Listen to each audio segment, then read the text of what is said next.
Pagi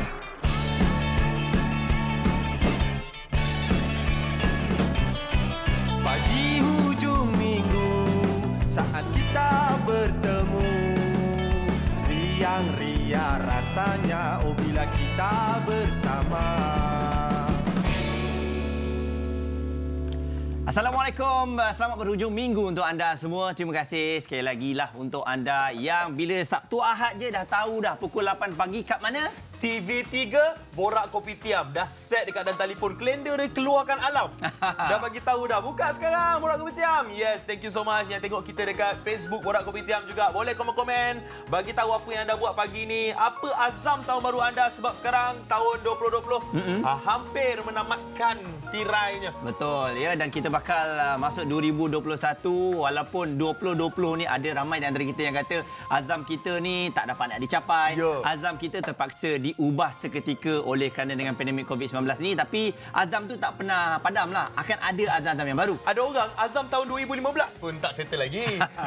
Tak Betul? habis lagi. So boleh bawa lah tahun 2021 nanti. Dan mungkin cabaran tahun 2020 ni memberikan kita sinar yang lagi cerah untuk tahun 2021. Kita Betul. doakan sama-sama supaya kita dapat yang lebih baik tahun depan, insya-Allah. Okey, Jadi, hari ni 26 bulan lah. Sekejap je 26 hari bulan dan kami yakin ada di antara anda yang sekarang ni yang dah sampai ke kampung sebab cuti panjang. Jumaat semalam cuti, Jumaat minggu depan cuti. Jadi ada yang mengambil peluang untuk balik ke kampung. Jadi kalau balik ke kampung, SOP kena jaga juga. Keseronokan kita tu berjumpa dengan orang yang tersayang tu pun kena sentiasa ada batas-batasnya lah kan. Nampak gayanya awak pun bukan setakat balik kampung, siap bercuti. Bercuti. Tengok dekat Instagram. Yes, tapi awak pun bercuti. Saya bercuti datang kerja. Saya ulang alik daripada tempat bercuti pergi kerja. Oh, yelah ambil peluang lah. Ambil peluang lah sebab kita nak spend time dengan keluarga. Betul. Nak juga melaksanakan tanggungjawab kita, terpaksalah ulang alik daripada PD tu. Kan? Betul. Alhamdulillah lah semua berjalan lancar dan Jadi semua selamat. kita harapkan kalau kita tengok ada beberapa tempat yang viral, antaranya di Langkawi difahamkan coklat habis, di Cameron Highland difahamkan juga laluan sesak. Jadi dalam kita itulah kita nak pergi bercuti, yalah dah lama tak pergi bercuti ni, kita kena sentiasa jaga jarak antara satu sama lain. Kalau kita pergi ke kedai makan tu nampak dah penuh sangat dah, tak apalah kita ambil kedai lain lah. pergi tempat lain atau beli secara online lah. Bukan setakat jarak manusia, jarak kereta pun kena jaga. Betul. Kita jangan rapat-rapat sangat kan. Sebab sekarang ni banyak kita dengar kemalangan berlaku. Jadi sama-samalah kita berhati-hati. Dan ini update terkini. Kita nak update kepada anda mengenai COVID-19 di mana semalam 25 bulan 12 telah ada 1,247 kes baru. Ada 1,441 kes yang sembuh. Duka cita dimaklumkan ada 3 kematian baru menjadikan jumlah kematian keseluruhannya adalah 449 kes.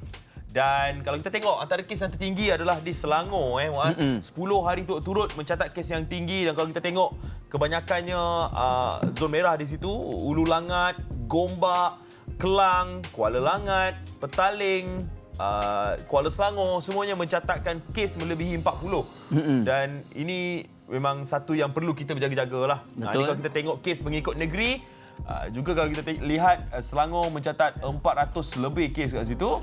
Dan diikuti dengan Sabah dan lain-lain negeri. Sebab kita sentiasa update, ini adalah jumlah kematian secara keseluruhannya adalah 449.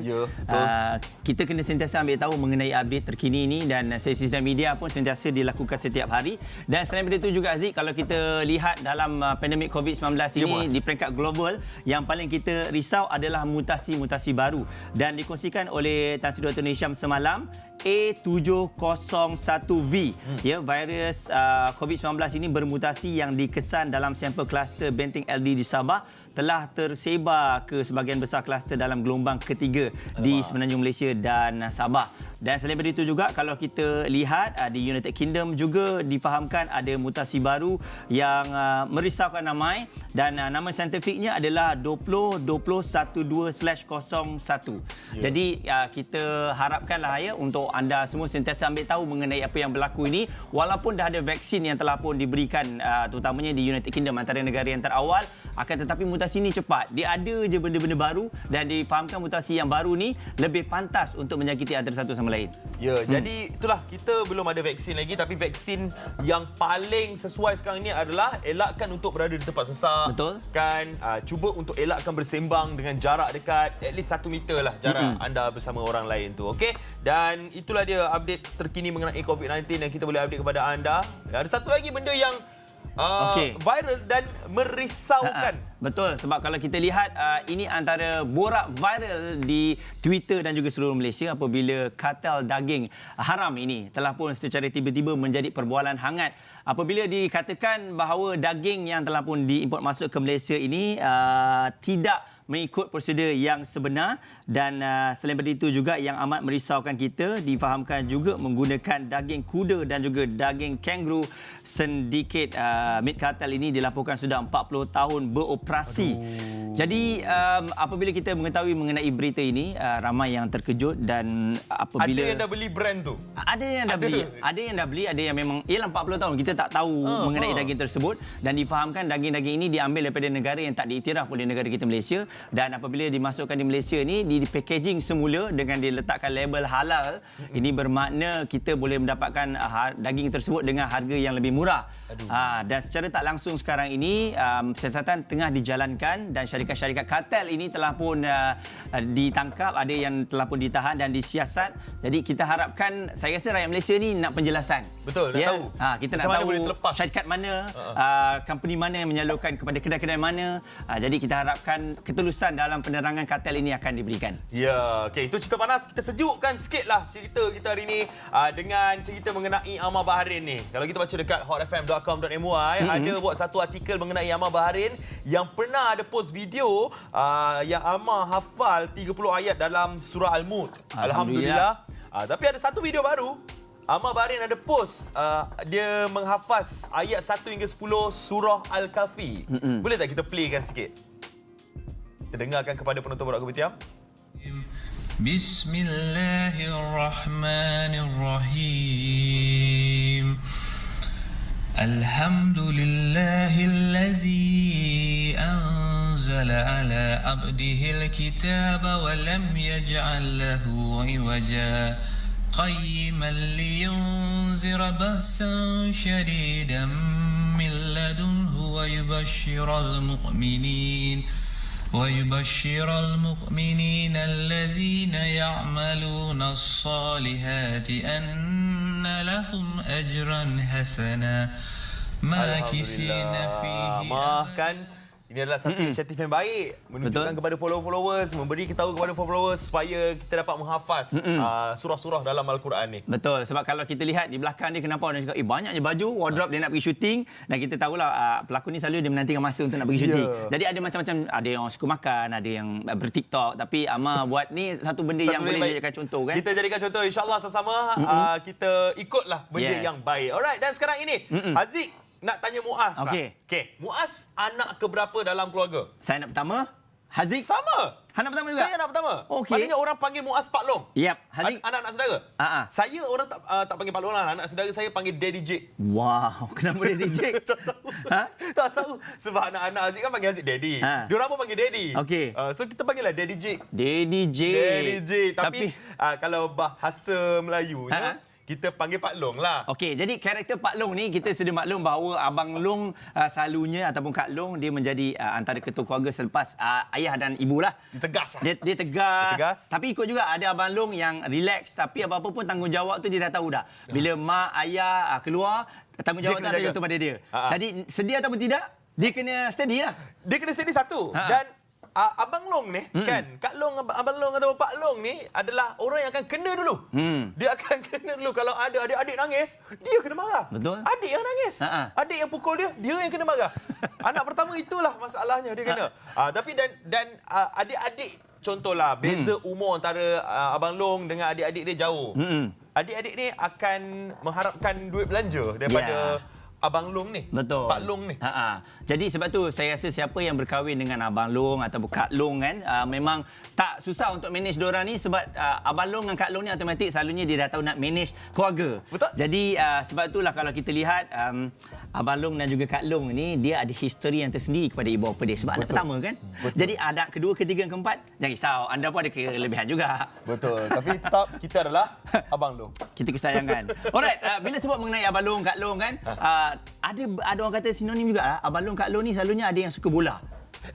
Ada. Selalunya kalau Abang Long, Kak Long mesti minat bola. Yang Angah selalu tak minat bola. Angah, yes. Kan? Tapi Angah minat benda lain lah. Kan? Tapi tim apa yang Abang Long dengan Kak Long minat? Selalunya kalau kat Malaysia ni Manchester United lah. Manchester United lah. Tapi kenapa kita cerita pasal Abang Long, cerita pasal Pak Long ni? Okey, ada kesinambungan. Pak Long, Abang Long dan juga bola sepak ni begitu sinonim dan kami akan bawakan untuk anda dalam Borak Kopi Tiam hari ini. Yes. Jom kita berehat seketika, kembali selepas ini bersama dengan Pak Long. Oi, betul ke kau minat Manchester? Betul. Aku minat Chelsea. Anda minat apa? Tapi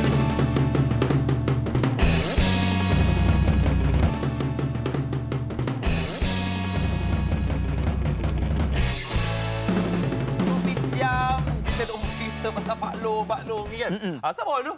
Kita terbang dulu ke Jepun. Okey. Nak pergi Jepun ni. Sebab nak tahu kita nak buat apa. kat Jepun ni sebab kita tahu Jepun dengan Malaysia disinonim. Antara pelajar-pelajar yang ramai kat sana kita pun suka bercuti dekat Jepun dan ada teknologi lagi dan pemain-pemain kita terutamanya pemain bola sepak pun ada yang berkelana kat sana. Yap. Antara yang berkelana ke sana bersama dengan Fagiano Okayama adalah Muhammad Adi Fayad Abdul Razak. Assalamualaikum. Waalaikumsalam. Adi bersama dengan kita hari ni. Sekarang 9 lebih lah, 9.14 lah kat sana. Sampai pukul 9.14 di sini. 1 jam cepat lah. Hari ni tak ada training, Adi? Hari ni cuti lah. Saya dah start cuti dah. Tunggu season baru untuk start lah. Okey. Jadi di perkembangan terbaru difahamkan akan sambung terus kontrak dan akan masuk tahun yang ketiga. Jadi bagaimana agaknya anda di sana dah boleh ke berbahasa Jepun?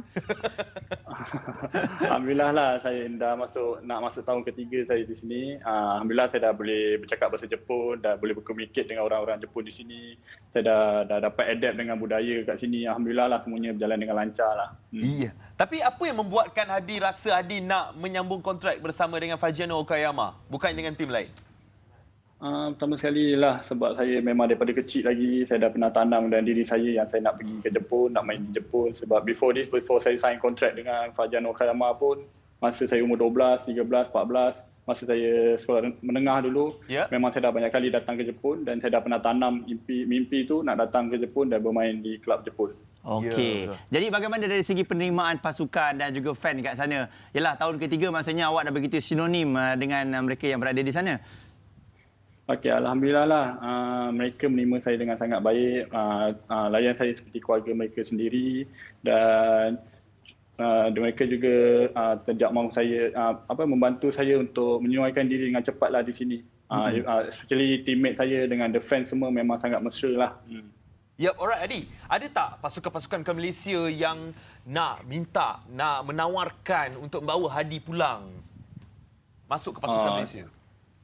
Itu kalau yang pasal untuk ke Malaysia tu saya pun tak ada fokus sangat sebab saya fokus sekarang ni memang dekat Jepun lah. Saya nak berkembang kerjaya saya kat sini. Saya nak buat nama dekat Jepun.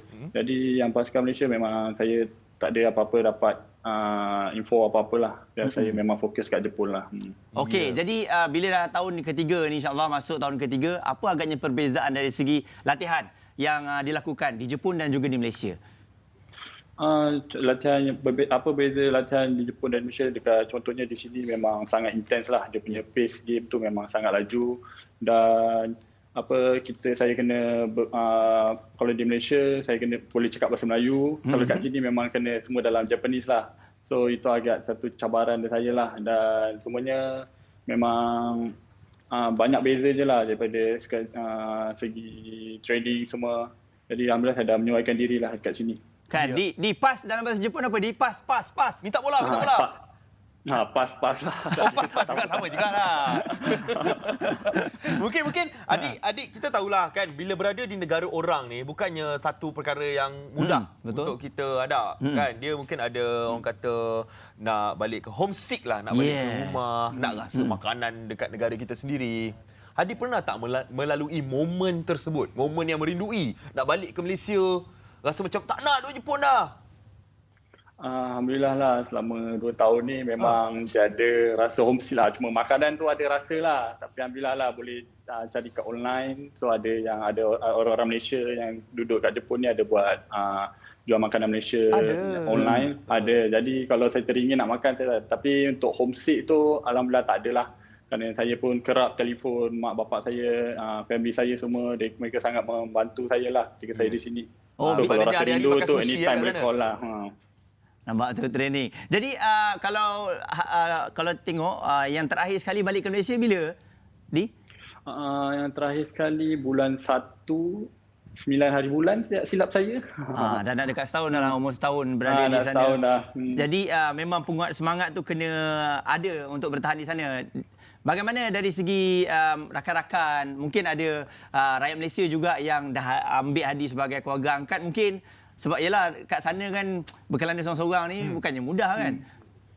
Okey, kalau kat sini memang ada kita orang ada komuniti Malaysia dekat sini dan saya ada join the community. Memang kalau orang Malaysia dekat sini memang sangat baiklah, sangat mesra. Kalau ada apa-apa event, diorang akan mengajak saya untuk datang ke rumah mereka dan kita akan always together lah kalau ada apa-apa masalah, kalau nak bersembang ke. So at least saya ada orang untuk bersembang selain daripada teammate saya. Jadi saya tidak rasa sunyi lah di sini dengan ada kehadirannya orang-orang Malaysia yang sini yang membantu saya. Gindu nak cakap bahasa Malaysia? Ada gindu nak cakap bahasa Malaysia? Ya, rindu nak borak-borak, nak berbawang kan. Kat sini panggil berbawang, kat sana mengumpat orang panggil apa? Tak ada kot. Tak ada Kalau lah. bawang tu saya pun tak tahu. Bawang bahasa Jepun apa ni? Bawang bahasa Jepun. Tak pernah sebut pula lah. Ini ni. Alright, Adi, mungkin kita nak cerita sikit mengenai training di sana di musim pandemik COVID-19 ni kan. Okey. Adakah tersekat? Mungkin buat training di rumah saja, tak keluar ke padang? Alhamdulillah lah, semuanya berjalan dengan lancar, tiada apa-apa masalah walaupun COVID ni yang tengah melanda teruk di seluruh dunia. Tapi pada mulanya memang agak sukar lah untuk semua orang, teammate saya, kita agak risau lah. Tapi slowly by slowly kita dah terapkan kita training semua dan dekat tempat training semua kita orang kena ikut SOP lah yang ditetapkan. Jadi semuanya berjalan lancar dan tiada apa-apa masalah lah. Alhamdulillah. Hadi, pesanan kepada semua generasi baru yang menjadikan awak sebagai idola. Suatu hari nanti saya akan berkelana juga kat negara luar seperti Hadi. Sebab bukan senang ni 3 tahun tak balik ke Malaysia, maksudnya 3 tahun stay kat sana. Itu saya rasa cabaran yang paling susah lah untuk pemain-pemain kita. Silakan. Okey, untuk pemain yang nak berkelana di Jepun atau di luar negara, kita kena saya nak cakapkan kita kena prepare kita punya mental dan fizikal lah, kerana ini bukan satu cabaran yang senang lah. Kerana kita akan berjauh dengan keluarga, dengan suasana, kita kena adapt dengan budaya yang baru. Tapi ini satu saya kata pengorbanan yang worth it lah kalau kita nak rasa nak go outside from the comfort zone. Ini adalah cara yang terbaik lah. So saya harapkan siapa yang tu, saya nak doakan yang terbaik untuk mereka dan I want to wish all the best lah. Terima kasih banyak-banyak Hadi sebab sudi meluangkan masa bersama kami kan, yang berada jauh di Malaysia ni. Semoga Hadi terus berjaya di Jepun sana Hadi, insyaAllah. Okey, saya juga nak ucapkan terima kasih lah kepada kedua bapa saya, mak dan ayah saya yang sentiasa mendoa saya di sini, dan juga kepada pihak Yakult yang membantu saya di Jepun, terutamanya kepada Encik Hiroshi Hamada yang percaya kepada saya daripada mula sampai ke sekarang. Dan saya nak ucapkan terima kasihlah banyak kepada rakyat orang di Malaysia semua yang mendoakan kejayaan saya di sini. Tengok gaya Hadi ni anak sulung ke ni? Anak bongsu. Bongsu. Tak apa. Tapi ada gaya anak sulung tu. Ada Kita gaya ni anak sulung yang tak ada gaya anak sulung. Alright Hadi, thank you so much sebab bersama dengan kita. Assalamualaikum. Terima kasih. Waalaikumsalam. Sayonara. Cik. Nampak Sayonara. Alright, tadi Dok bercerita pasal anak sulung, bercerita pasal Abang Long, bercerita pasal Pak Long.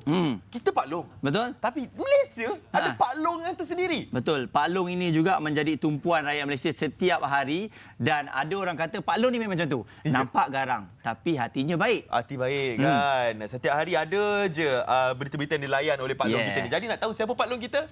Jom kita saksikan. Saya baca dalam komen netizen hari ini, walaupun Abah dah umumkan sesuatu yang menggembirakan semalam, mereka kata mereka yakin Pak Long Mail akan kata macam-macam SOP dan sekatan-sekatan. Sentiasa komited dalam segala hal. Tegas dengan semua keputusan, beliau menggalas tanggungjawab yang sungguh besar, memberi yang terbaik untuk masyarakat. Telah dilantik sebagai Menteri Kanan Keselamatan sejak 10 Mac 2020, bukan mudah memikul tugas ini. Beliau tidak pernah lelah dengan setiap tindakannya untuk kepentingan negara. Sebelum ini, beliau hanya dikenali oleh golongan lebih dewasa. Tetapi kini, disebabkan pandemik COVID-19, beliau sering muncul di kaca televisyen menyampaikan laporan perkembangan Perintah Kawalan Pergerakan PKP. Ia membuatkan bapa kepada 4 orang anak ini semakin popular dan tular serta menjadi perbualan hangat netizen. Dilahirkan pada 18 Januari 1960, anak jati Temerloh Pahang ini akan sentiasa menyantuni orang ramai. Ini dia wajah kesayangan rakyat Malaysia, Pak Long kita, Datuk Seri Ismail Sabri Yaakob.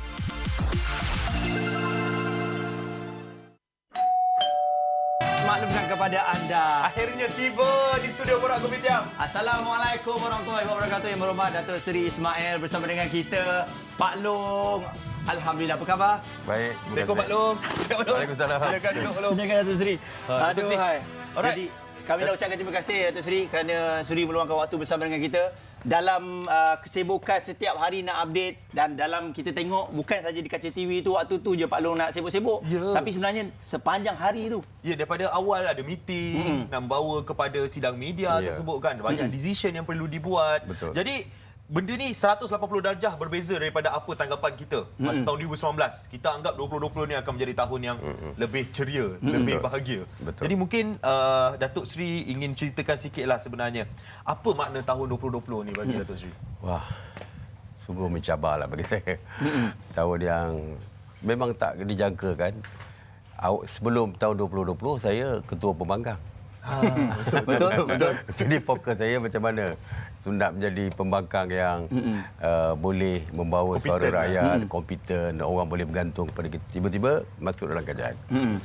Masuk dalam kerajaan hanya seminggu saja lepas saya angkat sumpah, terus COVID-19. Ini adalah satu cabaran And then terus kita buat lockdown dan sebagainya selepas itu. Jadi sangat mencabar bukan saja untuk diri saya, untuk perform, untuk mampu untuk mengatasi perkara-perkara seperti ini bersama dengan rakan-rakan yang lain. Tapi juga mencabar bagi pihak kerajaan juga. Betul. Untuk mengimbangi antara kehidupan dan penghidupan, life and livelihood. Kita nak jaga kesihatan tapi pada masa yang sama dari segi ekonomi merudum dan sebagainya, kerana kita terpaksa tutup semua aktiviti ekonomi. Kepada kerajaan, kepada rakyat pun satu perubahan. Tahun yang mencabar juga. Secara tiba-tiba. Tidak ada siapa yang sangka tiba-tiba kita terpaksa lockdown. Waktu tu ekonomi kita bukanlah buruk, tetapi selepas kita tutup, kehidupan rakyat teruk, pendapat dari segi kerajaan juga. Hilang kerja, ramai hilang kerja. Yang gaji harian tak dapat kerja, tak dapat pendapatan. Yang bekerja menjual nasi lemak, gerai dan sebagainya, itu pendapatan harian pun terjejas. Semuanya terpaksa guna. Jadi memang 2020 memang tahun yang tidak disangka-sangka menjadi seperti ini. Sebab 2020 wawasan 2020. Kita duk menunggu. Semua orang fokus daripada dulu. Tiba-tiba jadi macam ni. Jadi, dan memang sangat mencabar. Kalau kita tengok Datuk Seri, bila jawatan yang diberikan, tanggungjawab yang diberikan dalam masa yang sangat singkat, akan tetapi kena nak handle satu perkara yang kita belum pernah alami. Betul. Jadi azam Datuk Seri pun pastinya akan berbeza. Tak ada target setiap tahun. Tak ada. Jadi bila dah dapat jawatan ni dan juga bila ada tanggungjawab yang kena buat ni, macam mana? 360 darjah terus pusing. Itulah saya katakan, bila saya pegang jawatan Menteri Pertahanan, itu satu perkara yang berbeza daripada semua kementerian saya lepas. Kementerian saya yang lepas semuanya direct kepada rakyat. Betul. Di bawah, kalau Kementerian Belia saya dengan golongan belia. Kalau Kementerian Perdagangan saya ada koperasi. Isu harga saya dengan rakyat. Lepas tu Kementerian Pertanian dengan rakyat. Kementerian Pulau Bandar. Tiba-tiba saya dapat Kementerian Pertahanan. Jauh beza. Kerana kita nak jaga perkara yang berbeza ya. Keselamatan negara ni very important. Tiba-tiba COVID. Satu benda yang tak pernah terfikir, dan saya terpaksa dilantik oleh Yang Amat Berhormat Perdana Menteri, diamanahkan untuk mempengusikan setiap hari mesyuarat yang melibatkan menteri-menteri. Sebagai 3/4 kabinet berada di situ. Dan semua ketua jabatan. Dan seminggu sebelum itu, kita berbeza camp. Sini saya pembangkang. Yang sebahagian besar menteri itu juga dalam kerajaan. Sebelum ni kita bergasak dalam parlimen, tiba-tiba saya duduk saya kena chair kursi dan kena chair mesyuarat, dan kita berbincang untuk menyelesaikan masalah, dan saya sebagai pengurusi tak tahu macam mana lah hati mereka terima saya ke tidak. Jadi macam-macam. Jadi memang peringkat awal tu memang itulah yang perasaan saya. Ya, jadi mungkin Datuk Seri boleh sharekan rutin harian Datuk Seri kan, sebab setiap hari semenjak bulan 3 ni kan, kita tengok Datuk Seri hari-hari ada sidang media untuk menceritakan mengenai update terkini COVID-19. Jadi mungkin Datuk Seri boleh ceritakan rutin harian daripada selepas solat subuh pergi ke sidang media, apa lagi Datuk Seri lakukan? Pagi selepas solat subuh, exercise sikit-sikit lah dekat rumah. Tu kenalah. Kenalah. Lompat-lompat sikit kan. Keluar tangan sikit lah. Jadi ada pergerakan. Naik tangga, turun tangga kan. Ke mentally skipping tu.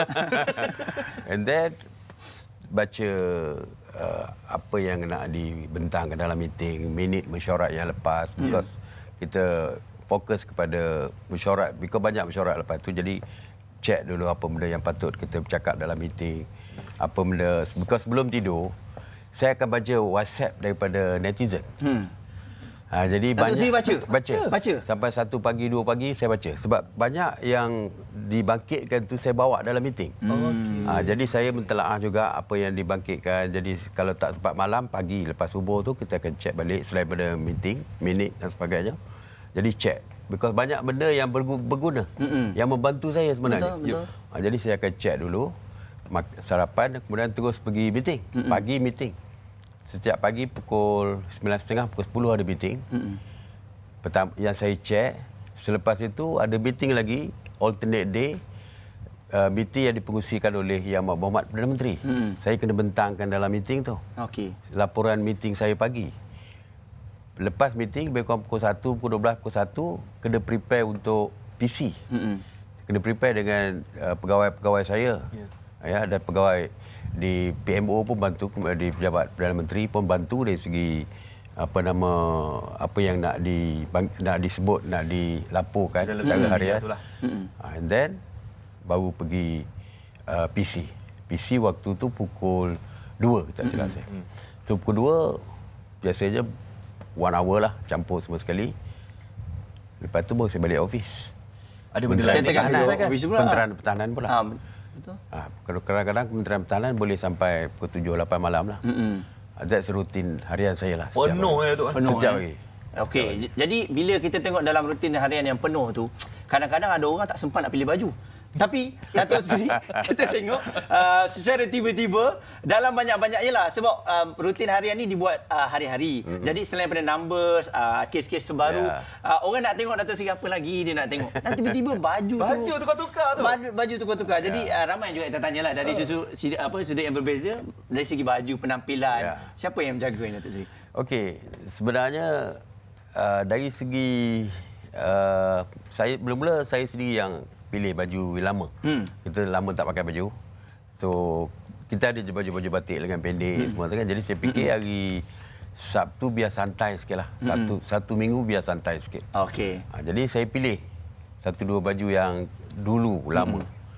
Dan bila dah trending, jadi menantu saya kata biar dia design baju-baju lain selepas menantu itu. Fashion designer. So menantu Jovian yang design kan lah. So Jovian design kan. Every week dia akan design baju yang baru lah. Baju lengan pendek, batik pendek. Bukan batik lengan panjang. Jadi aura tu kan, bila penampilan kita orang suka, kita bagi sisi lain video. Memberikan satu yang beza setiap hari lah. Ya. Okay. Sebab saya kalau hari biasa, saya pakai baju long sleeve yang saya lipat. Betul. untuk santai, bukan santai. Walaupun perkara yang saya bentangkan tu serius, saya sebagai sebahagian daripada rakyat. Betul. Kalau saya pakai suit semua nampak saya nampak lain. eksklusif, berbeza sangat. Jadi biar sebahagian daripada rakyat. Dan hari Khamis memang baju batik daripada zaman dulu pun, daripada zaman Pak Lah jadi Perdana Menteri. Waktu tu kita promosi baju batik. Setiap hari Khamis pegawai akan pakai. Jadi saya pakai. Dan hari Sabtu saya kata biar santai sikit. Okay. Alright, tapi kalau kita kembali kepada kes COVID-19 yang melanda negara, dah pun mencapai 100,000 kes keseluruhan. Dan setiap hari kalau kita tengok 1,000 ke 2,000 kes yang diumumkan setiap hari. Sosok-sosok tubuh yang kita nak tengok setiap hari di TV adalah Datuk Seri Ismail Sabri, Pak Noh kita kan. Lepas tu ada Yang Amat Berhormat Perdana Menteri dan juga tentunya DG Syam kita yang nak mengumumkan mengenai perkara ini. Jadi selepas mencapai 100,000 kes ini, dan ini memberikan satu stres, tekanan yang tinggi kepada rakyat, kepada kementerian sendiri. Jadi mungkin Datuk Seri boleh ceritakan siapa yang paling tenang sekali sebenarnya menanggani isu ini? Sebenarnya kalau ikutkan betul-betul, semua orang tak boleh tenang. Semua tak boleh tenang. Tapi kita terpaksa tenang. Kalau kita tak tenang, rakyat lagi tak tenang. Jadi tetapi apa yang berlaku hari ini sebenarnya dari segi di dalam komuniti itu tidaklah terlalu besar dari segi jumlahnya, tidak terlalu besar di dalam masyarakat dibandingkan dengan tetapi dia dah ada di dalam kumpulan tertentu seperti pekerja asing, pekerja warga asing yang paling besar. Kalau kita tengok di Selangor ni sampai 1,000 lebih satu hari mereka. Dulu satu ketika penjara dia panggil tembok, kluster tembok. Kluster tembok merata-rata adalah di kalangan penjara. Dan kumpulan ini telah pun dikawal di segi pergerakan mereka. Kalau dalam penjara memang mereka tak keluar. Dalam kerja asing pun kita tahu dan kita terus buat swab test. Yang kita takut sekarang ni merebak kepada komuniti. Yang itu kita takut. Kalau kita lihat sekarang ni kita dah buat pencegahan ni dengan mewajibkan semua pekerja asing diwajibkan membuat swab test. Ada majikan yang agak liat sikit ni dan mulai 1 Januari kita akan kenakan tindakan undang-undang kalau majikan liat untuk menghantar pekerja mereka untuk disaring. Takutlah pekerja tu keluar. Itu yang kita takut. Pekerja kita dia kerja macam biasa pergi pasar malam dan sebagainya, akhirnya dia bawa merebak kepada komuniti. That's why kita lockdown. Dulu kita lock di kilang Top Glove misalnya, kita lock. Sekarang ni tapak binaan yang ada kaitan pun kita lock. Jadi kita cuba untuk kurangkan. Cuma saya nak beritahu orang ramai, oleh kerana kita membuat saringan harian ni kepada pekerja asing, pekerja warga asing ni. Semua sekali ada 1.7 juta pekerja asing di semua negara yang mendaftar lah. Dan yang kita 6 negeri, 5 campur dengan wilayah Persekutuan Labuan Sabah ni.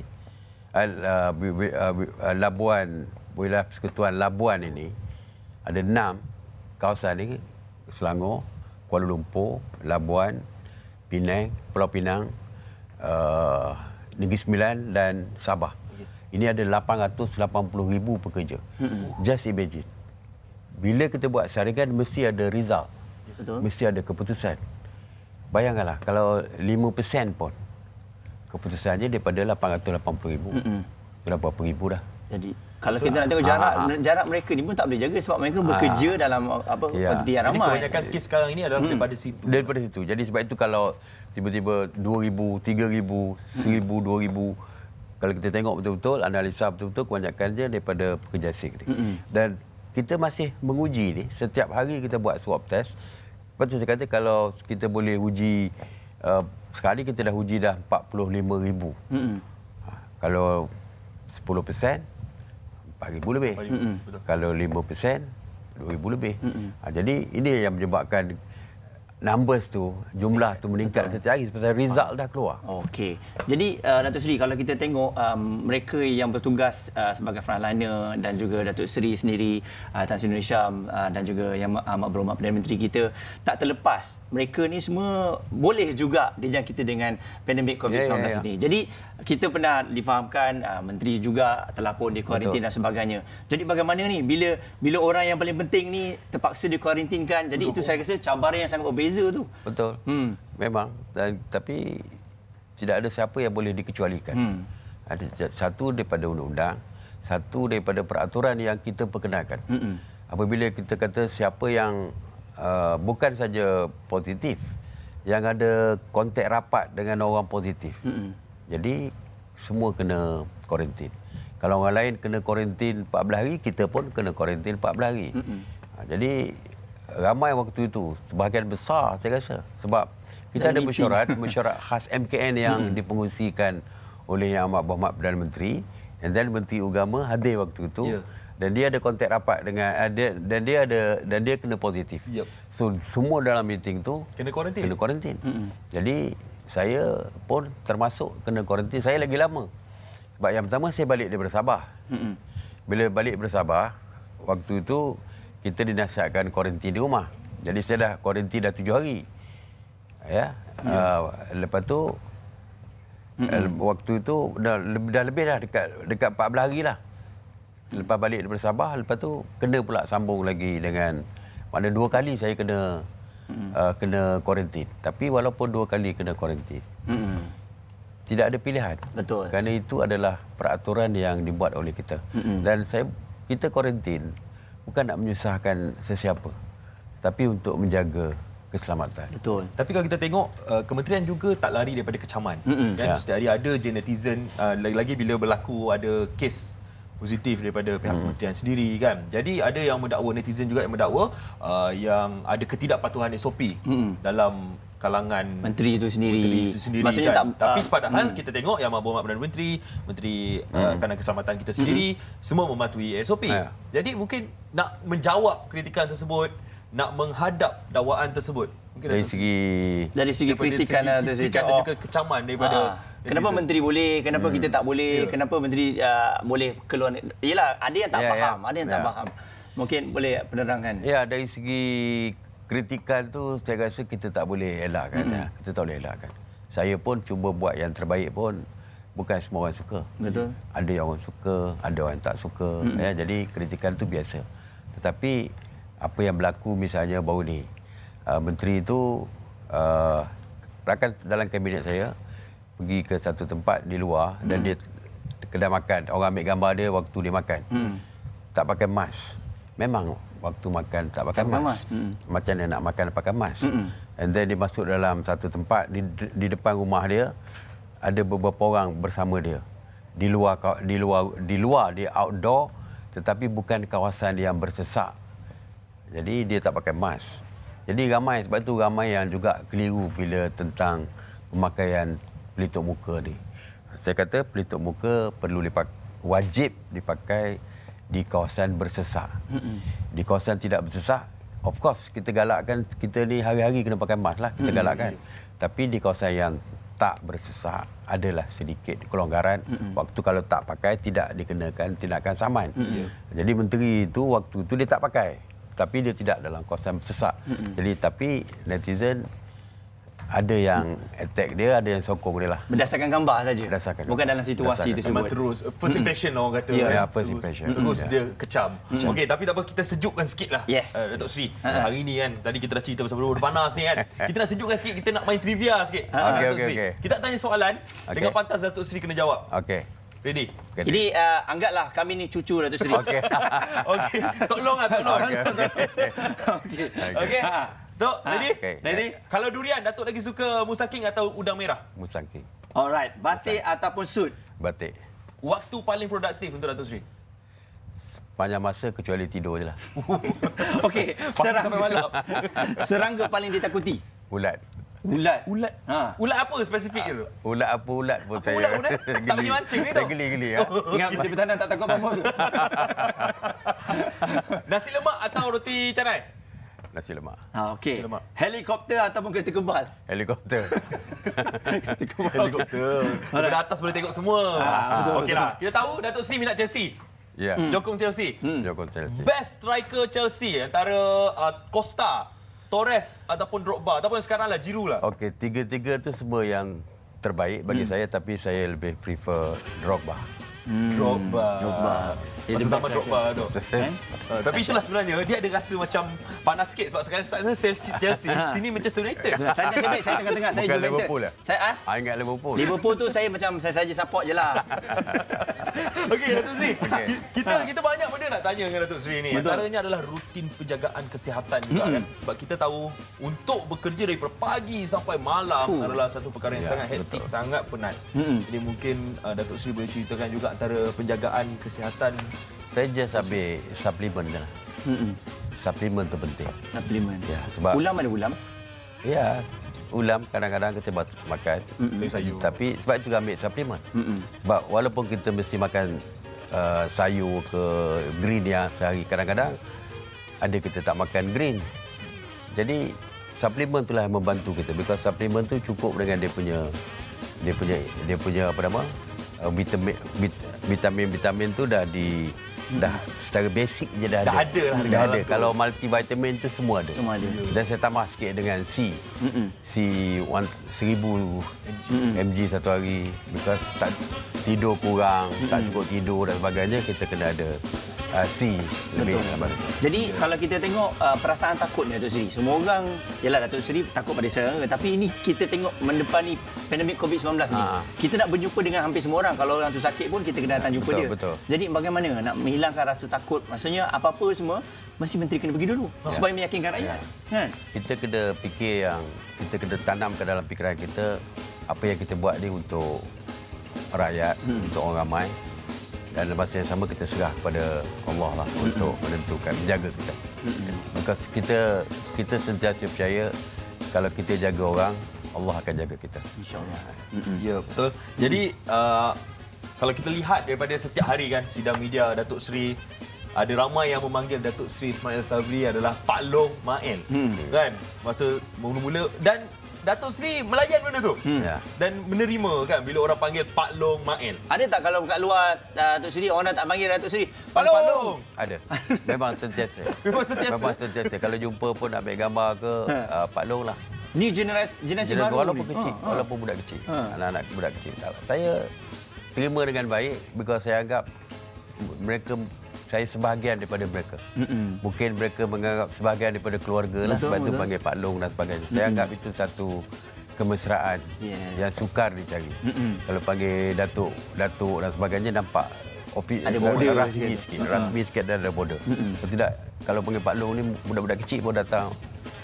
Rasa macam betul anak saudara kita, cucu kita kan. Betul. Ya. Okey, tapi itu bukan satu benda yang viral. Betul. Mengenai Datuk Seri Ismail Sabri. Ada pasal Pak Long, ada pasal lock barang. Lock Ada barang. orang nak lock barang belakang. Kalau masa sidang media Datuk Seri je, asal ada helmet kat belakang tu, orang terus lock barang tu dekat dalam komen sidang media. Dia bermula daripada nak tolong kemaskan. Nak tolong kemas. Datuk Seri, saya nak kemaskan belakang tu. Geram pula saya tengok. Ada lepas tu dia datang hari-hari nak lock dan sebagainya. Alright, kita ada meeting. Kita Okey. sediakan meeting untuk Datuk Seri Ismail Sabri. Jom kita saksikan.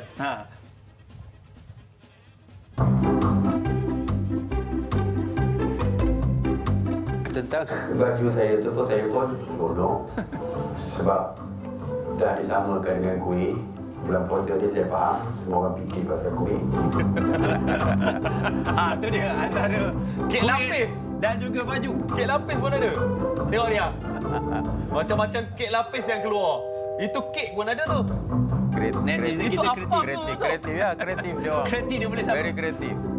Kita tak pernah terfikir ya. Yes. Talam ubi pun tadi ada. Oh, ada yang kata handsome. Handsome macam mana pun. Baju dah bapa disamakan cahaya dengan air oli. oli. Okey, ini antara komen-komen. Yes, puding roti, susu kurma today, pelbagai. Okey, dan seterusnya. Ni lah lock barang tu. Ni barang-barang semua Datuk Seri memang sendiri punya kat rumah lah Datuk Seri. Tukar-tukar. Okey, kebanyakannya hadiah-hadiah koleksi sendiri. So bila dah dapat komen daripada netizen tu, so kita layan. Layan kena tukar. Layan, kita tukar lah. Alright. Jadi okey, itu antara ayat-ayatnya Datuk boleh tepi sikit Orang nak bagi sisi media, dia suruh Datuk tepi sikit sebab nak tengok belakang tu. Itu yang saya rasa, yelah, dalam kita ketegasan tu ada Rasanya kalau Datuk Seri baca komen masa live tu, Datuk Seri ke tepi tak? Mungkin tak boleh buat PC lah waktu tu. Jual barang terus. Jadi dia locknya. Jadi bila Datuk Seri, yelah, benda tu tak ada niat pun. Secara tiba-tiba jadi viral. Bagaimana Datuk Seri, yelah, bila orang dah start nak lock barang dan sebagainya. Jadi saya walaupun baju juga, baju. Bila baju, orang suka baju, kemudian lepas tu lock barang. Jadi walaupun orang kata, Datuk, kenapa staff saya tukar mengikut selera netizen dan penonton. Saya kata it's okay. Ya, tak apa. Walaupun orang kata itu macam tak serius je. Ini bukan soal tak serius, tetapi saya fikir kalau itu boleh menarik minat penonton untuk melihat PC saya, I think kita why not? Because dia PC katakan setengah jam, dia nak lock barang pun the same barang tu ada katakan 7-8 barang. Iaitu je tak tukar-tukar dah. Jadi mungkin dalam masa 5 minit dia fokus kepada barang. Tapi akhirnya dia fokus juga kepada apa yang saya sampaikan. Yang penting saya nak sampaikan mesej, tetapi bagaimana cara nak menarik tu berbagai-bagai cara. Waktu baju dulu dia orang akan tunggu PC saya, itu yang penting. Dia tunggu PC tu untuk tengok baju. Mula-mula tengok baju. Selama mana dia nak tengok baju? Akhirnya dia akan tengok apa benda. Sebab akhirnya kalau tengok dalam komen tu, saya biasanya selepas habis saja PC saya akan tengok apa komen-komen tu. Dalam komen saya dalam saya punya WhatsApp, dalam punya komen social media. Jadi akhirnya banyak yang selain daripada komen baju, selain daripada komen lock, dia akan komen juga apa benda yang berkaitan dengan SOP dan sebagainya. Jadi akhirnya semua orang terlibat dari segi PC yang saya buat. Yelah, dia kena ada sedikit gurauan. Gurauan dekat dalam benda yang formal ni lah kan, supaya orang menarik. Lagi-lagi anak-anak muda sekarang tu. Anak muda dia kalau terlalu serius mungkin dia tak berminat macam nak tengok. Pergi lecturer lah. Kita pergi kelas nak dengar lecture kan. So bila dengar lecture tu, kalau lecture tu adalah seorang yang sporting dan kelakar, orang excited nak datang. Orang excited lah. Kalau dia cakap daripada A sampai Z, kita tidur lah. Kita tengok ada penceramah agama. Dia buat joke semua kan, contoh. Macam Ustaz Azhar Idrus kan. Kalau dia ceramah, saya suka tengok ceramah dia malam-malam saya tengok dalam Netflix. Ada sesuatu yang boleh kita tonton. Alright, jadi itu strateginya kan untuk menarik minat anak muda. Dan kita akan terus bersama dengan Datuk Seri Ismail Sabri. Kejap lagi ada banyak benda lagi yang kita nak borak, nak tanya kepada Datuk Seri. Anda pun boleh tanya soalan, komen di Facebook Borak Kopitiam. Nanti kita akan tanyakan soalan-soalan anda kepada Datuk Seri Ismail Sabri Yaakob. Tapi kita nak berehat seketika. Kembali selepas ini. Belakang ni jangan lock. Kalau hilang ini, kami dah tak ada apa-apa Borak Kopitiam. Kita berehat seketika, kembali dalam Borak Kopitiam.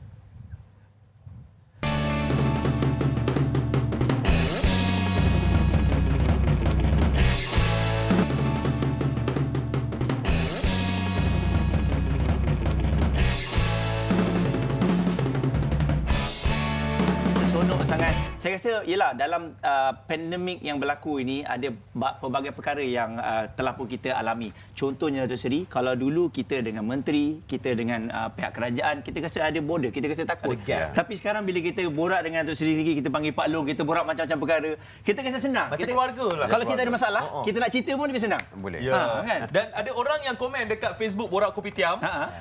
Kita bacakan komen ni daripada Nurhaliza Shah. Kami sekeluarga address Datuk Seri as Bapak Dafi.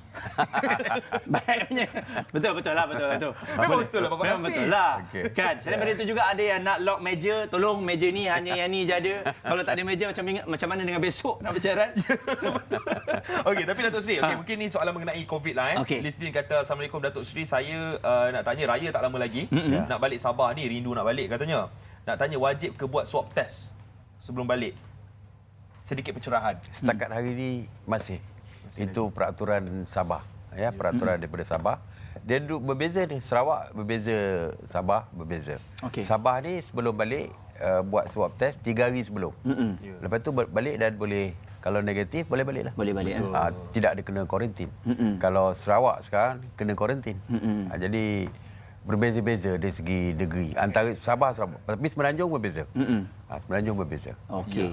Jadi anda kena ambil tahu dululah sebelum nak pergi ke mana-mana, ya, kena buat sedikit kajian. Okey, kita ada VT istimewa juga ni. Betul. Untuk pengetahuan anda, Datuk Seri Ismail Sabri Yaakob yang kita panggil Pak Long Mael ni bukanlah seorang Pak Long sebenarnya. Pak Long ni adalah Pak Su. Dalam family, Datuk Seri Ismail Sabri adalah paling bongsu sekali. Tapi orang panggil Pak Long. Kan? Dan Datuk Seri pun kita tahu sangat rapat dengan cucu-cucunya. Banyak aktiviti yang telah pun dimuat naik dekat dalam social media. Jadi kita ada sedikit video untuk anda saksikan antara video-video daripada social media. Meh cucu atuk, meh cucu atuk. Cucu Tok Su. Sorry, saya betulkan sini sekejap. Bukan orang tua tu. Wow. Yeah. Ini satu. Alright. Berapa orang cucu? Seorang. Seorang kan? Anak ni Jovian dengan Nina. Anak Jovian dengan Nina. Ramai-ramai menyambut hari merdeka. Merdeka! 57 hari saja negaraku merdeka.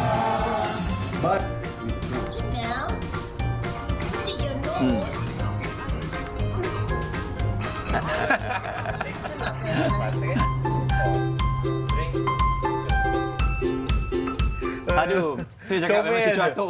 Satu-satunya cucu Datuk saya. Datuk. Jadi memang untuk bila penat, saya tengok Datuk penat macam mana mata dah tak boleh buka tu. Tapi cucu ajak layan borak tu borak juga tu.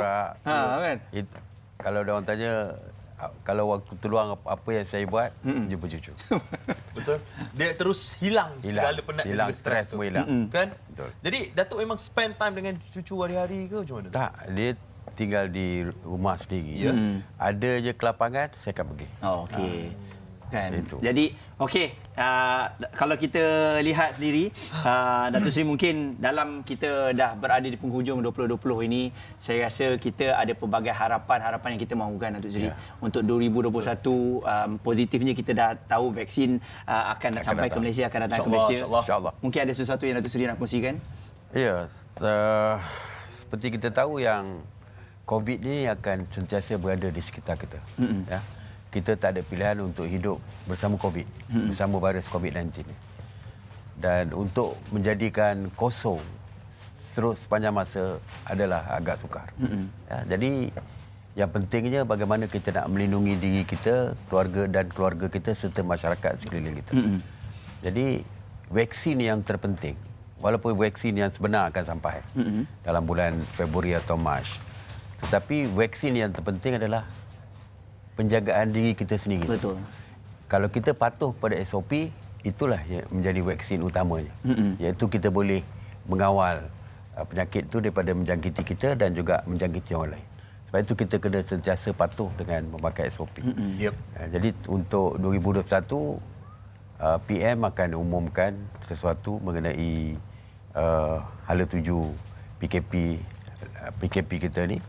Jadi tapi yang pentingnya apa pun kita jaga kita. Betul. Kawalan kendiri itu yang penting. Ya, kalau kita tengok sekarang ni kita semakin memberikan kelonggaran kepada pergerakan rakyat, sektor ekonomi hampir kesemua dibuka. Betul. Kecuali sektor hiburan lah. Jadi untuk tahun 2021 nanti mungkin ramai nak tahu, kalau kita tengok kat Facebook pun ramai yang menantikan adakah kita akan mungkin akan lebih ketat ataupun lebih longgar sedikit. Itu yang saya sebut tadi. Sekarang ni kita ada kelonggaran. Seperti saya kata tadi, kecuali hiburan maksudnya night club semua masih tutup lagi lah, kita tak benarkan lagi. Tapi yang lain-lain kita buka. Sektor ekonomi dah buka. Di kawasan PKPB pun dari segi sektor ekonomi kita buka semua. Sebab kita kata daripada mula lagi kita nak keseimbangkan antara penjagaan kesihatan dengan ekonomi kita. Bayangkan waktu kita PKP dulu kita kehilangan 2.4 bilion satu hari. Sangat banyak. Sangat banyak. Okay. Bila kita dah buka sikit ni, kita masih lagi kehilangan pendapatan 300 juta sehari. That's why kalau kita tengok, tapi yang paling teruk sekali adalah usahawan-usahawan, peniaga-peniaga ni. Betul. Bayangkan, kita sekat pergerakan antara negeri. Hotel, pelancong out. pelancongan tak ada. Betul. Jadi hotel Banyak ditutup. merudum. Dan kalau tutup hotel bukan kita yang pertama kita simpati kepada pemilik hotel. Tapi yang lebih kita simpati adalah pekerja-pekerja hotel yang terpaksa dibuang kerja dan sebagainya. Jadi akhirnya menjejaskan kehidupan rakyat. Sebab itu saya kata tadi antara livelihood. Antara kehidupan dengan penghidupan yang kita perlu seimbangkan. Okey. Ya. Datuk Seri, di kesempatan ini pesanan selamat tahun baru ni untuk 2021 kepada semua yang menyaksikan kami waktu ini. Silakan Datuk Seri. Ya, saya ingin mengucapkan selamat tahun baru kepada seluruh rakyat Malaysia. Dan tahun baru 21 tahun 2021 mungkin berbeza daripada tahun-tahun biasa. Kerana kita masih lagi di dalam pandemik COVID-19 ini. Masih lagi belum selesai.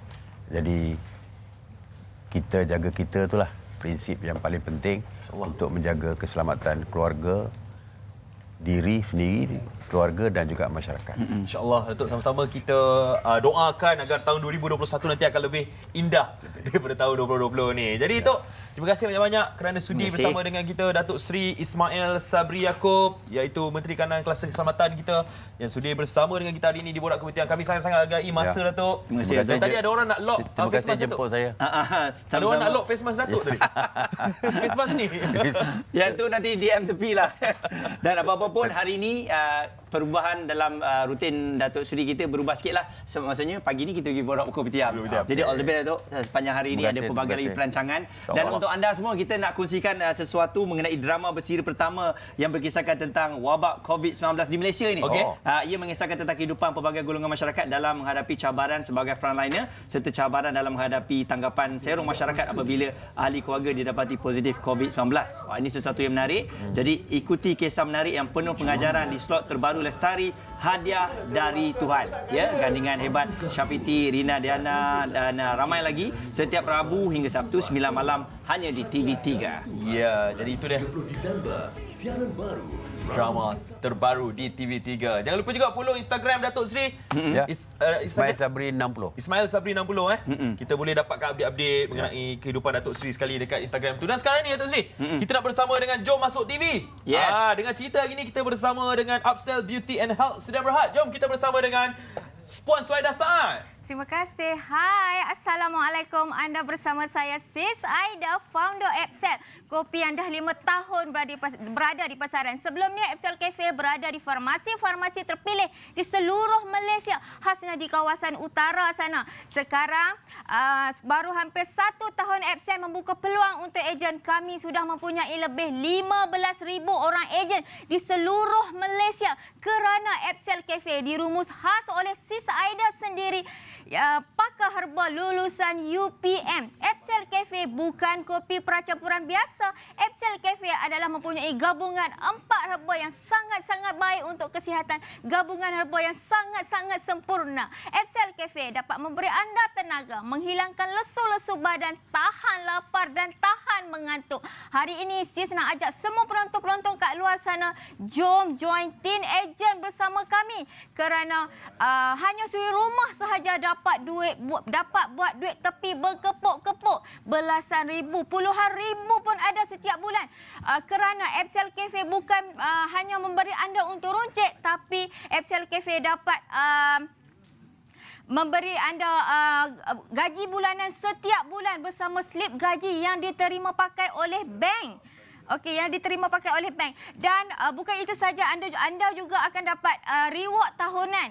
Okey, reward bulanan, reward tahunan, iaitu boleh claim setiap hujung tahun. Okey, dapatkan Upsell Cafe kerana Upsell Cafe dapat memberi anda tenaga, menghilangkan lesu-lesu badan, tahan lapar dan tahan mengantuk. Okey, marketing yang disediakan oleh HQ maha dahsyat. TV, billboard, radio dan banyak lagi. Rugi kalau anda tak join Upsell bersama kami. Okey, kerana HQ akan guide anda. HQ akan follow anda kerana kami ada sediakan grup yang akan support ejen setiap hari. Okey, dapatkan Upsell Cafe hari ini juga. Jom ejen-ejen kita buat sampai jadi. Kita buat sama-sama. Okey, buat duit tapi berkepuk-kepuk bersama Upsell. Salam sayang Sis Aida, founder Upsell. Pek orang berhantu. Baik. Itu dia. Kalau dengar pun kita cakap untuk anda semua demi kesihatan boleh tengok produk-produk yang baik. Kita sentiasa support produk tempatan. Ya, betul. Dan kalau kita lihat dalam perbualan kita selain kita bersama dengan Pak Long, kita cerita juga mengenai bola. Kalau tadi kita bersama dengan Rifayat, dia main bola. Yang ini dia main bola tapi di alam maya. Ya, sekarang ni kan e-sukan semakin menjadi pilihan ramai kan. Dan antara game yang menjadi rebutan yang memang selalu orang main adalah FIFA. Aziz main jadi FIFA? kita bersama atlet e-sukan FIFA kita. Aziz main? Saya main. Saya main. Jom kita nak lawan dengan Kita dia. lawan Hebat dengan sangat ke? Luqman Haziq. Betul? Betul je saya. Ya, tak dengar suara Luqman Haziq ni ah. Hello? Okey, Man. dia. Dia mic dah ada tu. Kita tak dengar di sini. Boleh kita dengarkan, kuatkan sikit suara Luqman Haziq di studio?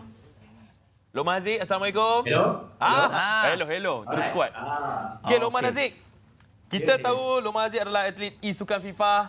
Memang fight kita orang lah. Kan? Memang kita adalah tim belasahan lah. Tim belasahan lah. Ayam lah. Ada ayam.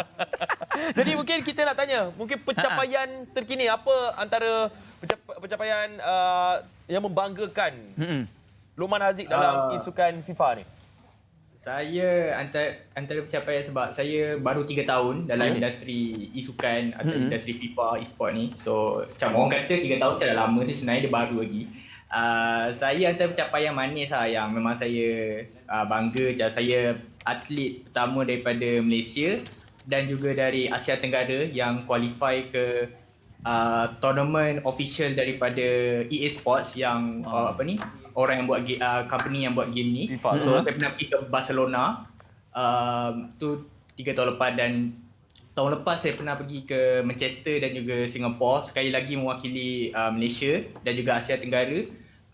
So saya pernah masuk pertandingan E-Champions League. Kalau kita selalu dengar Champions League kan, orang tengok hari Rabu, Selasa kan, tapi saya main dalam Liga Maya E-Champions League. So saya pergi ke Manchester dia tu, dan tu lah, saya pernah juga menang tournament international dekat Madrid. Saya pernah pergi Madrid juga. So hebat Man. Man. Jangan cerita Man, kami kita rasa kita loser lah. Sedang Man. Man, ni difahamkan awak menggunakan nama apa Man? Fenrir. Oh ya, dulu Fenrir. Apa Fenrir? Sekarang pakai apa? Sekarang saya pakai Luqman Haziq je. Lagi bagus. Nama Haziq ni semua pandai main FIFA. Betul. Nama pandai, yang nama Luqman semua pandai main bola. Okey. Man, jadi campur. Campuran. Saya tertanya juga, okey, kalau kita main e-sport untuk FIFA ni kan, kita kena ada pasukan sendiri ke, ataupun macam kami ni selalu pilih Juventus, Haziq pilih MU Macam mana, kena ada pasukan sendiri ke, custom ke apa? Dia macam ni sebab untuk mod e-sports dalam FIFA yang selalu kalau orang biasa-biasa main pakai kelab bola, Liverpool, Manchester United kan. Tapi untuk mod kompetitif FIFA, kita orang kena buat team sendiri, campur-campur player lah. Contoh saya boleh pakai Ronaldo dengan Messi dalam satu team yang sama. Walaupun dia orang main dalam kelab berbeza, tapi saya boleh pakai player tu dalam kelab saya. So saya buat kelab saya sendiri, dan saya buat team yang terbaik lah daripada player-player bola yang ada kat dunia sekarang. Wow. Okey, bercakap pasal training. Kalau kita tahu, kalau main bola sepak fizikal, kita kena ada training setiap hari. Kena pergi padang. Betul. Macam e-sport. Macam mana pula training? Adakah main game setiap hari je? Ataupun macam kita ada masuk training ke padang juga? Dia dari e-sport, dia bagi saya paling penting memang dari segi fizikal dan mental. Most likely dalam e-sport ni mental lagi penting. Maksud dia, bila saya cakap pasal mental ni, kita preparation dari segi technical dan juga tactical dan juga minda. Macam saya sebelum kalau saya nak preparation sebelum tournament, saya mesti dapat tidur yang cukup. Macam tournament saya selalu pagi, so saya akan dapat breakfast, makan cukup, and then saya akan practice. Memang dia tak terlalu macam orang kata tak tidur malam sampai pagi practice. Saya set masa saya sampai pukul 10, pukul 11 saya start 3-4 jam sehari, tapi bagi saya 3-4 jam tu berkualiti lah untuk praktis supaya saya dapat memberikan persembahan baik time tournament. Tapi dari segi fizikal pun ada kat, sebab macam saya pun saya memang suka jogging, saya suka main bola kat. So bila saya rasa sihat secara fizikal, dia automatically akan bawa ke mentalnya preparation lah. Bagus lah. Tengok Zik belakang tu berapa? RM15,000, RM10,000 yang menang tu. Kaya sekarang ni. Okey, jadi masa depan yang kita tengok, masa depan dalam e-sport ni bagaimana agaknya, Man? Mungkin ada generasi-generasi baru yang nak try, nak jadi pecawak, tapi mak kata kau ni asyik main game je. Apa kejayaan kau ni? Jadi mungkin kena bagi penerangan kepada ibu apa ni. Saya alhamdulillah sepanjang saya dalam industri sport ni dari awal saya masuk 3 tahun lepas, parents saya memang sangat supportive. Walaupun tapi diorang cuma pelik macam saya betul-betul nak ambil benda ni seriously, selalu saya main-main je, tapi bila saya tengok saya boleh ada potensi dalam industri sukan ni, masa 3 tahun lepas tu memang saya decide untuk take benda ni seriously. Bagi saya industri sukan ni memang orang kata tak sestabil macam industri lain lah, tapi dia industri yang muda, kita kena ingat, dan dia industri yang ada banyak sangat potensi. Lagi-lagi sekarang kita tengok banyak investment daripada pihak kerajaan, pihak non-government, NGO semua. So banyak sangat potensi, dan saya rasa satu peluang yang patut generasi masa sekarang dan juga akan datang ambil lah, sebab bagi saya e-sports ni memang ada potensi yang tinggi. InsyaAllah. Dan mungkin kalau mereka-mereka di luar sana nak follow social media Luqman Haziq kan, nak tengok macam mana skill-skill terbaru FIFA yang Luqman tunjuk dekat social media, mungkin nak follow macam mana? Apa nama Instagram? Saya aktif dekat Instagram dan Facebook. So Instagram saya Luqman, lepas tu HZQ. Dia Luqman Haziq tapi dia HZQ ya. Dan juga saya stream setiap hari dekat Facebook. So selalu saya tunjukkan gameplay saya. So banyak orang tengok macam kalau nak belajar cara-cara gameplay pro player kan. So boleh juga follow Luqman HZQ dekat Facebook. So saya selalu stream setiap hari lah, tunjukkan gameplay-gameplay saya. Tahniah Aman. Saya rasa generasi baru yang sangat berpotensi tinggi. Apa-apa pun kita ucap sekali lagi tahniah kepada anda mengharumkan nama Malaysia di peringkat antarabangsa. InsyaAllah nanti kita akan masuklah stream ya. Kita akan cuba-cubalah Shoot. Kalau boleh kalahkan kita orang tu 3-4-0 sudah, jangan sampai 8. Jangan sampai 18. Jangan 18 lah. Macam main badminton, malu kita orang. Okey, Luqman Haziq, terima kasih banyak sebab sudi bersama dengan kita. Good luck untuk tournament-tournament lepas ni, okey? InsyaAllah. Assalamualaikum. Waalaikumsalam. Nampak itu Luqman Haziq. Tengok kalau budak-budak e-sport dia punya dari segi visual, dari segi audio dia memang cantik lah. Cantik. Ni macam ni lah dia live stream. Gempak lah. Kan? Okey, jomlah kita nak terus JMTV. Okey, jom masuk TV kita ini bersama dengan DZR Pharma Gojo. Gojo Touch Cherry Plus. Bersama Datuk Dr. Zulkifli Mohamed. Jom kita tengok. Sakit kaki lah saya ni. Aduh. Okey, baik. Assalamualaikum warahmatullahi wabarakatuh. Penonton dan Allah sekalian. Hari ini sekali lagi Gojo memperkenalkan anda iaitu ubat untuk sendi bagi maklum-paklum mak-ngah-mak-lang yang ada di rumah tu. Yang nak semayang susah, yang nak rokok susah, nak pergi toilet susah, anak menantu ajak pergi berjalan susah, nak pergi semayang pun kadang-kadang surau tu masjid tu atas, nak naik atas tangga pula sakit lutut dan sebagainya. Ini masalah biasa kerana masalah sakit sendi. Sendi ni adalah pertemuan tulang dengan tulang. Di antara sendi kita ada ligamen, ada urat saraf yang bukan setakat sendi lutut saja, tapi sendi ini melibatkan keseluruhan tubuh badan, iaitu bertemunya tulang dengan tulang. Daripada tulang belakang, tulang bahu, tulang pinggang, tulang punggul, yang beranak banyak, yang badan besar, yang penuh kemalangan, yang kerja aktif duduk lama satu-satu sebab yang bersukan. Jadi kami DZR Healthcare daripada kilang kami sendiri yang berstatus GMP DZR Pharma memperkenalkan produk untuk sakit sendi kepada anda semua. Maklum yang ada masalah sakit sendi, tak payah takut.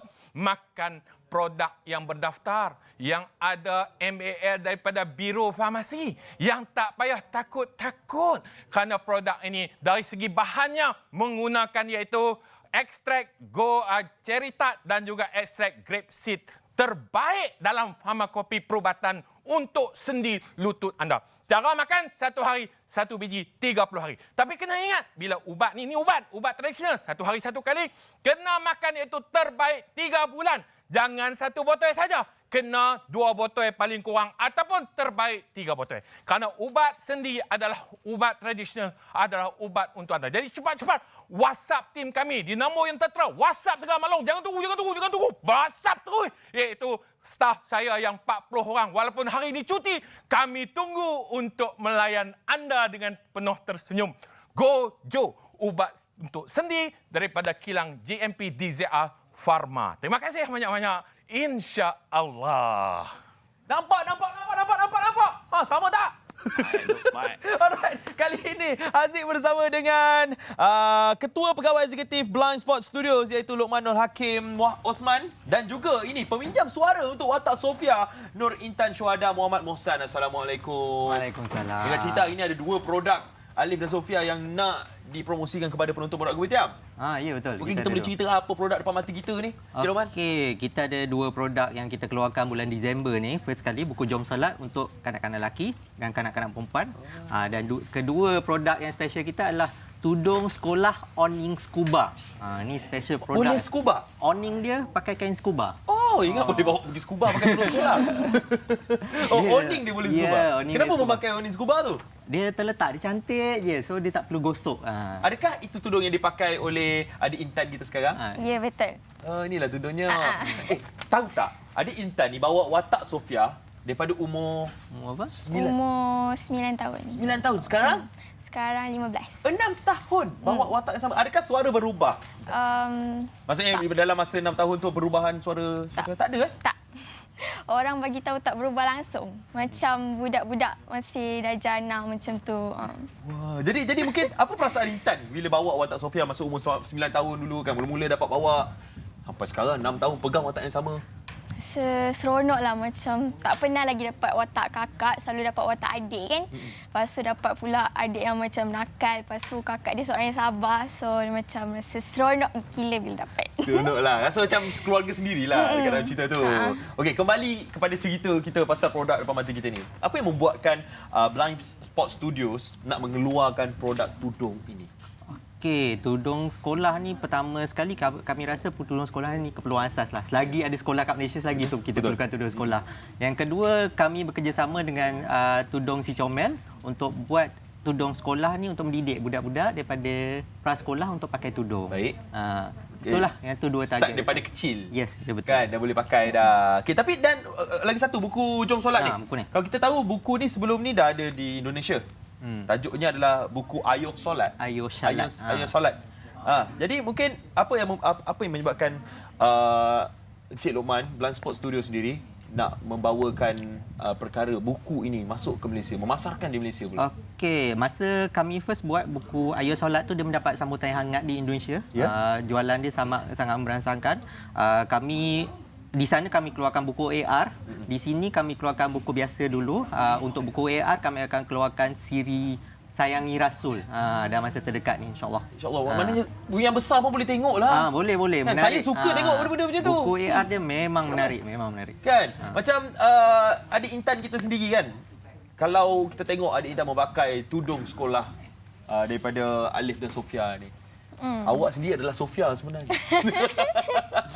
Jadi apa dia punya feel? Mungkin kita boleh ceritakan sebagai pemakainya sendiri kepada penonton-penonton, apa dia punya perasaannya bila memakai tudung? Kain dia selesa, dia lembut, dia tak panas. So kalau macam bila ada penimpunan ke apa kan, macam panas kena matahari, dia tak rasa macam panas lah kain dia. Dia rasa selesa, sejuk je. So Intan pergi sekolah memang pakai tudung ni? Sebelum ni?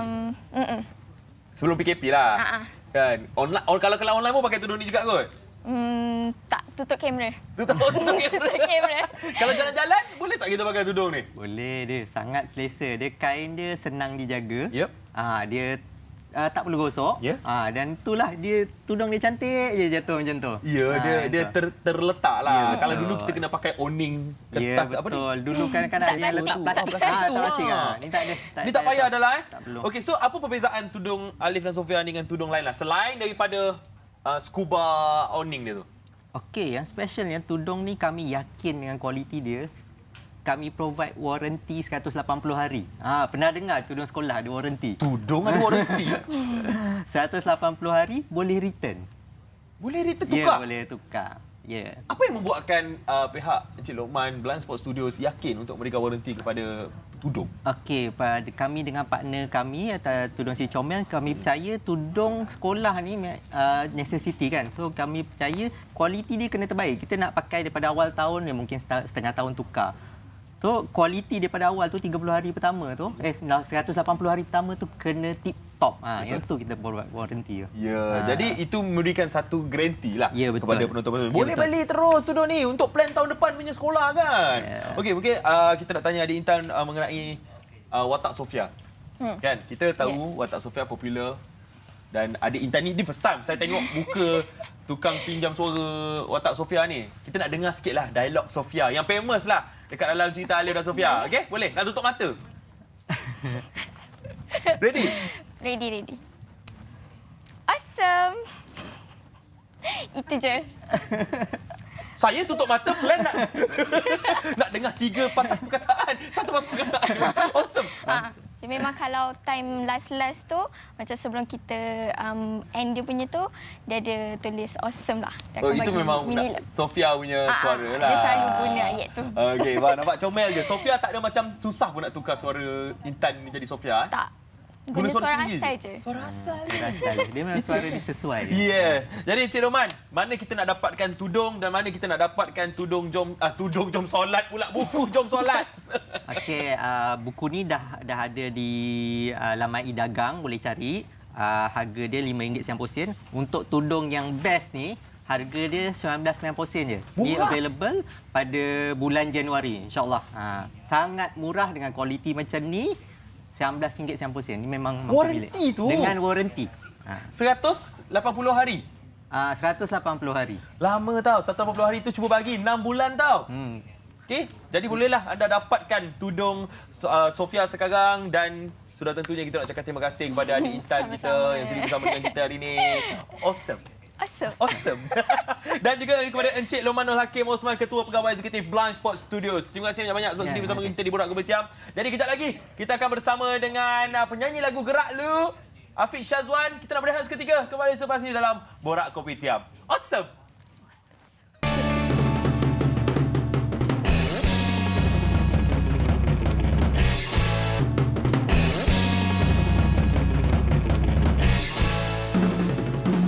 Keberanian juga telah dibuktikan. Kini 4 orang rookie berjaya melangkah ke pertarungan akhir Vocal Mania. Mampukah Alif Kadim, Asharid Noor, Daniel Chua, Aaron Lambert menggegarkan pentas bersama Tomo, Indah Rohaila, Lan Solo dan Aina Abdul? Segalanya dalam Vocal Mania finale malam ini jam 9 malam secara langsung di TV3.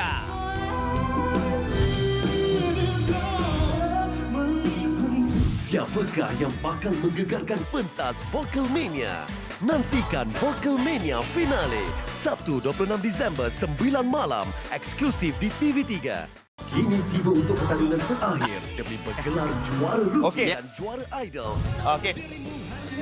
Okey. Jadi untuk anda semua jangan lupa untuk menyaksikannya pada malam ini. Saja ke kita promo Vocal Mania dengan Afiq Syazwan? Kenapa? Kenapa? Kita tak ada apa-apa. Kita nak bagi tahu rezeki tu di mana-mana. sebab nak bahan saya kalah kan? Tak. Okey. Alright, tak apa. Kalah tak kalah tetap ada single. Yang penting dia datang sini untuk nak promo single. Jangan orang tu keluar awal tapi ada single. Oi, lain macam. Ini orang semangat. Dari kecil sebenarnya Afiq Syazwan berada dalam industri. Daripada umur berapa? Daripada 12 tahun. 12 tahun. Sekarang dah 23 tahun. Cuba kira lah berapa tahun. Macam tu lah bertahun-tahun lah. Bertahun-tahun. Okey, so mungkin kita cerita pasal Gerak Lu. Gerak Lu ni adalah single terbaru selepas Lelaki Dia Telefon. Ini dah single yang keempat untuk saya. Cuma kita try lagi lain sebab sebelum ni dah keluar reggaeton. Kali ni kita keluar jenis macam hip hop sikit. Kemudian masih lagi featuring bersama dengan Malik. Baru je release 3 minggu. Ya, sebab saya pernah tengok dia perform lagu ni. So kita nampak lah, Afiq Syazwan memang dah tukar dia punya genre. Dah pernah tengok? Tak nak nyanyi balada ke apa? Tak ada lah. Kira orang kata jiwa tu masih lagi kat ballad. Tapi orang kata macam nak cuba lagu-lagu yang macam biasa lah, nak hype up kan. Kalau buat persembahan, contoh 3 lagu, takkan 3-3 nak balada Betul juga. So at least sekarang dah complete lah. Dalam 4 lagu tu ada ballad, ada reggaeton, ada lagu yang hip hop. So orang kata nampak colour lah. Tapi Vic, right time ke sekarang ni dah hujung tahun keluar dengan single baru ni kan, dalam masa tahun baru ni macam mana? Adakah ni memang plan Vic ke? Sebenarnya kalau ikutkan memang turn Afiq kena keluar hujung tahun. Memang dah ikut susunan. Jadi macam sebelum ni dah cukup setahun lagu Lelaki Telefon di YouTube, sekarang dah 8 juta. Alhamdulillah. Jadi kita keluar pula next single, kira orang kata keluar adik pula. Gerak Lu. Kalah tak ada hal lah, 8 juta. Tak adalah, dah ada. Okey, Afiq, muzik video untuk lagu Gerak Lu dah keluar? Dah keluar baru 3 minggu. Sekarang kita dah 137 ke 38 ribu. Mungkin kalau selepas ni kita road to 200 million lah. 200 million, 200. Betul lah. 2 million lah. Tak mustahil. 2 million lah, insyaAllah. benda tu boleh. 200K. Cuba cerita sikit lagu ni mengenai apa? Okey, lagu ni sebenarnya tentang pasal seorang lelaki move on. Dah kalah. So kena move on lah. So lagu ni sebenarnya cerita tentang gerak lu. So dia perempuan ni curang, wanita ni curang bersama dengan lelaki lain tapi dia tak boleh nak lupakan kita. Jadi kita yang kena ambil step untuk move on. Yes. Kejap lagi kita akan dengar macam mana Afiq move on. Kan? Move on dalam lagu macam dia ada step ke? Dia ada step. Shoo. Ini dalam TikTok kan? TikTok. Shoo. Macam tu. Macam tu. Alright, Afiq. Macam biasa, nak follow social media. Okey, kalau nak follow social media Afiq boleh cari di Instagram Afiq Syazwan dan boleh juga cari di Twitter Afiq Syazwan dan jangan lupa untuk cari Afiq di YouTube. Search je Afiq Syazwan, gerak lu akan keluar lah. Gerak dulu kan. Jadi untuk anda semua jangan lupa untuk sentiasa menyokong Afiq, orang yang tak pernah mengalah ni. Dan malam ini pun dia akan bagi sokongan pada kawan-kawan dia semua. Jadi untuk anda besok kita akan kembali semula. Betul. Dalam Borak Kopi Tiam macam biasa Sabtu dan Ahad pukul 8 pagi dan terima kasih kita ucapkan kepada tetamu-tetamu kita hari ini, tetamu kehormat kita. Betul. Iaitu Yang Berhormat Datuk Seri Ismail Sabri Yaakob, Menteri Kanan Kluster Keselamatan yang sudi bersama dengan kita hari ini di Borak Kopi Tiam. Dan tadi kita ada Hadi Fayad, betul, Lokman Haziq. Yes. Dan sekarang ni kita bersama dengan Afiq Syazwan lah. Alright, kita jumpa lagi. Jangan lupa untuk terus follow social media Borak Kopi Tiam. Kita tinggalkan anda dengan persembahan Afiq Syazwan dengan lagunya Gerak Dulu. Yeah.